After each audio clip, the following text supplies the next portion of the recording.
आप सभी को राम राम, जय श्री राम। आपके बालक बालिकाएं चिरजीवी हों, तेजस्वी बने और आगे बढ़ें, इसके लिए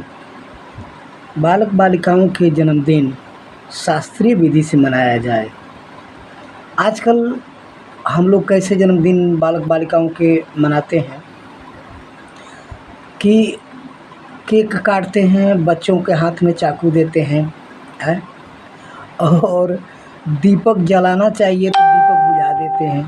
हैं। ये कौन सी विधि है भैया? इसलिए मेरे भाई बहनों, शास्त्रीय विधि से अगर जो हमारे सनातन धर्म में लिखा है, जो हमारे धार्मिक पुस्तकों में वर्णित है, तो इस विधि से आप बालक बालिकाओं के जन्मदिन मनाया जाए तो निश्चित रूप से आगे बढ़ेंगे बच्चे। तो एक छोटी सी विधि है, आप नोट कर लीजिए। विधि है, बिल्कुल सरल विधि है कि आप सामग्री में ले लीजिए एक पीला धागा और उसकी एक रील ले लीजिए और 8 पान के पत्ते और 8 गोल वाली जो बड़ी वाली सुपारी आती है वो, और फिर मौली ले लीजिए और ये 8 सुपारी को बारी बारी से मौली से उसमें लपेट दीजिए और अखंडित चावल जो बासमती चावल आती है उसको ले लिया जाए और थोड़ा सा ले लीजिए और पान के पत्तों पर ये बारी बारी से 8 पान पत्तों पर एक एक सुपारी रख दीजिए और 8 सुपारी में औस्थामा, बलि, व्यास और औस्थामा, बलि, व्यास, हनुमान, विभीषण, कृपाचार्य, परशुराम और एक हैं मार्कंडे जी। तो इनके नाम से ये 8 सुपारी रखी जाए और उस पर इन लोगों का आवाहन किया जाए। बारी बारी से औस्थामा, बलि, व्यास और हनुमान, विभीषण, कृपाचार्य और आपके परशुराम जी और विभीषण जी और ये मार्कंडे जी। तो इन 8 के नाम से आप जो है अक्षत उन सुपारियों पर आवाहन करके छोड़िए और फिर जल चढ़ाइए, मतलब पाद्य अर्ध आचमनी स्नानम पुनराचमनी, और पंचामृत से स्नान, दूध दही अगर घी मिल जाए तो उसमें थोड़ा थोड़ा चढ़ा करके आप शुद्ध जल से वस्त्र, जनेऊ हो तो चढ़ा दीजिए, नहीं है तो धूप दीप नैवेद्य और चढ़ा करके देखिए। बतासा ज़रूर चढ़ाइए और बर्फ़ी हो तो चढ़ा दीजिए और फिर धूप दीप नैवेद्य दे करके और दीपक जला लीजिए। ये पूजा से पहले आप जो है दीपक जो है सो गाय के घी का एक अखंड दीपक जला लीजिए और बच्चों से जलवाइए जिनका आप जन्मदिन मना रहे हैं, और उस चावल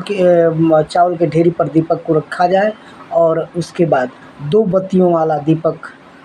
पुनः जला करके गाय के घी का और उसको दिखाया जाए उन 8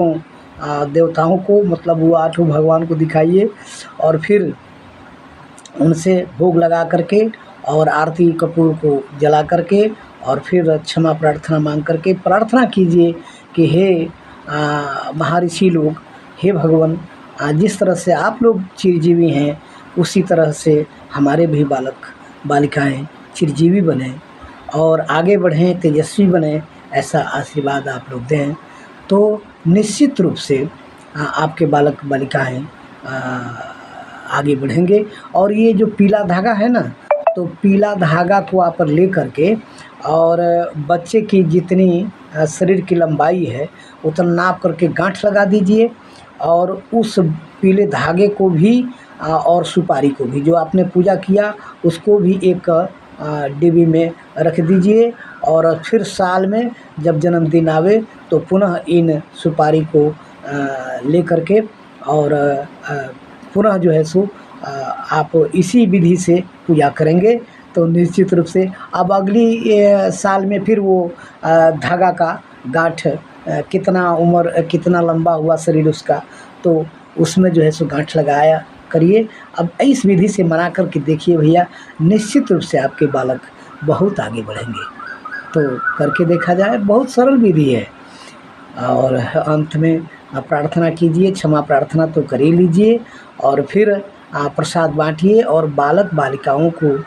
देखिए, बालक का जन्मदिन तो आप मना ही लेते हैं, लेकिन बालिकाओं का जन्म आप लोग नहीं मनाते हैं। देखिए, बालिकाएं जो हैं, हमारी बच्चियां, ये दोनों कुल को रोशन करते हैं। इसलिए जिस ढंग से, जितना खुशी से आप बालक का जन्मदिन मनाते हैं, अपने नाती पोतों का जन्म मनाते हैं,